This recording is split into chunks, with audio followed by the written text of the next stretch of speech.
পটুয়াখালী থেকে তরমুজ লোড করছি, এখন যাব আমি হলো বগুড়ায়। কারণ সমস্ত রাস্তায় আসলাম মাত্র 2 পাম্পের থেকে 500 1000 করে তেল পাইছি। কারণ এলো অবস্থান, কাঁচা মারলে আমি যাবো কীভাবে? আমার ট্যাঙ্কিতে যে তেল আছে কোনো রকম ঠেলিমেলি যাতে পাবো, তারপরে আমি তো বাড়িও যাতে পারবো, কোনো নোটটু পাবো না। এমনও গাড়ি আছে রোডে পড়ে আছে, তেল দেয় না কোনো পাম্পে, সব তেলের মিটার বন্ধ পাম্পে। এখন আমাদের উপায়টা কি? এখন পণ্য পরিবহনে যদি তেল যদি না পায়, বাংলাদেশটা অচল হয়ে যাবে।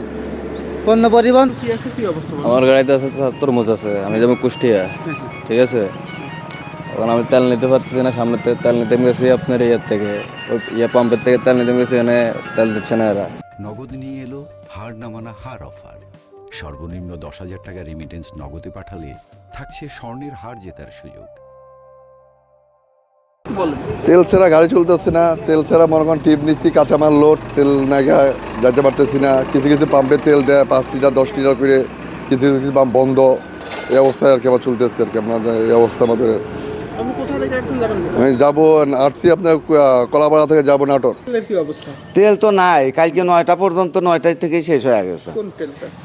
ডিজেল তেল 9টা থেকেই শেষ হয়ে গেছে। আর অকটেন হচ্ছে তার আগেই 2 দিনই নাই, অকটেন নাই। এখন পেট্রোল আছে, পেট্রোলটা কোনো মতো 200 টাকার করে দিচ্ছি, সবাইকেই দিচ্ছি আমরা। আচ্ছা, এই যে আসলে সংকটের কারণ কি? সংকটটা আমরা ডিপুতে গেলে, ডিপুতে একটা গাড়ির ভাড়া কত আপনারাও জানেন। আমরা সেই পরিমাণ তেল পাচ্ছি না, তেল আনতে পারতেছি না, দেবো কীভাবে? ডিপুর থেকে যদি আমরা না পাই তা আমরা কীভাবে দেবো? এখন যেরকম দিয়েছে ওই রকমই আমরা দিয়েছি, কম করে।